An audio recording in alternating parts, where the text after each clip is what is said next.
This week, I'm not in the studio, but on the moon, observing the stars and learning about planets. Or maybe I'm on a pirate ship, counting pieces of 8 and learning about morality. Or maybe I'm in a jungle, climbing trees and learning about nature.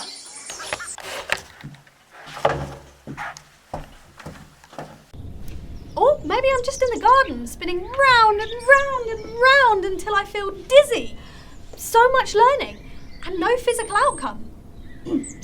Well, except maybe that last one.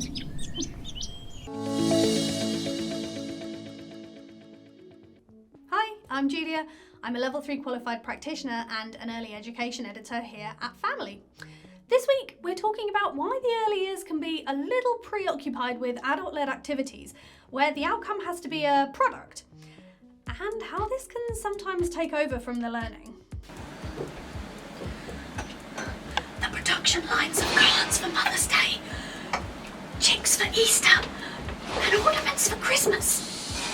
Raise your hand if you've been there. Get back to work. So why do we do that? We know we need to follow the children's interests and their lead, yet so often the focus of the day is on what an adult's chosen to do or make.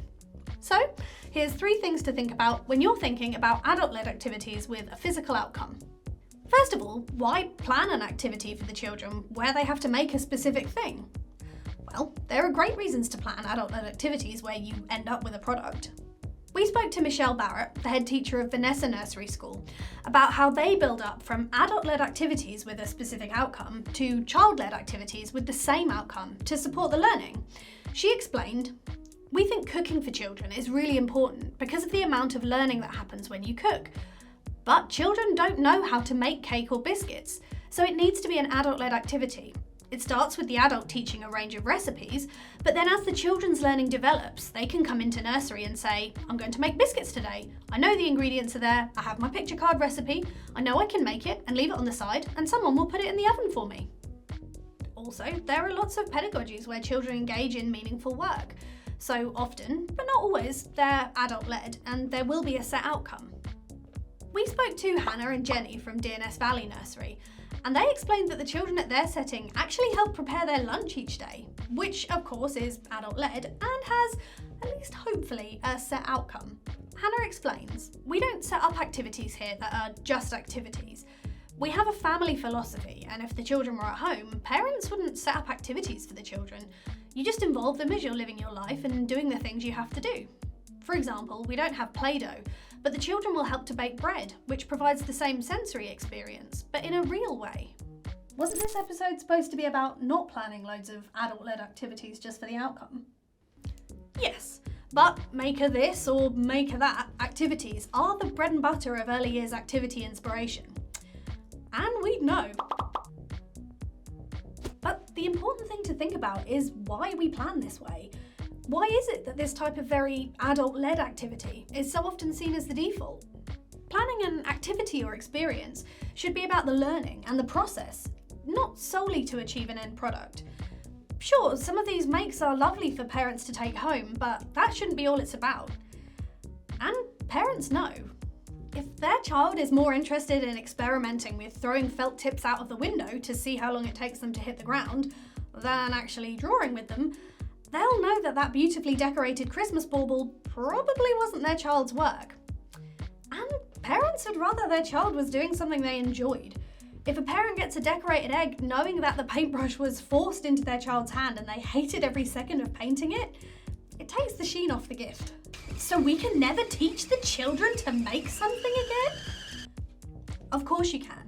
Just don't make adult-led activities with a product the be-all and end-all. Child-led learning, or free play, is so important. Think about when the children choose to engage with a mud kitchen or with small world play, role play, take part in sensory play, climb, sing. So much of our core provision in the early years is actually without a physical product or outcome. By providing plenty of freely accessible resources that are open-ended or ambiguous, we can truly let children choose how they want to play. And if they make something, that's great. We spoke to Alistair Bryce Clegg, and he explained you can't guarantee what a child's ever going to do in a play space, so you need to have continuous provision for learning when an adult isn't there to support it. For For example, if I give you a car, I'm inviting you to play around what you associate with the symbol of a car. But if I give you an empty cardboard box, it could be a car, but it could also be a million different things. And this is useful to us as educators, as we can observe how children think and play and problem solve. We spoke to Jan Dubiel about this, and he explained that child-led learning is often where children demonstrate what they've learned, what they know, and what they understand. When they apply their learning in very self-led and self-motivated ways, they inevitably draw on the knowledge and skills they have. Self-led learning is the way they demonstrate whether their knowledge is secure. Okay, I get it. This is downright adorable. But the questions to keep in mind are, what do we want the children to get out of it? And what will they actually get out of it? The answer is potentially loads. It just depends how you do it. And if you're the poor educator in charge of leading all the children to a table in one corner, one by one, to dip one hand in the paint, print the reindeer, then immediately wash the paint off, only for Rudolph to be whisked away to the drying rack, you and the children would no doubt love an alternative. Instead, why not try bowls of different coloured paint? Why not different temperatures? A huge piece of paper laid out on the floor, some paint textured with sand or cornflour, different tools like sponges or brushes. You could try edible, or at least taste-safe paint. Why not add different scents with cocoa powder, for example? You could print with your own hands and feet, add images of reindeer, talk about what antlers are made of.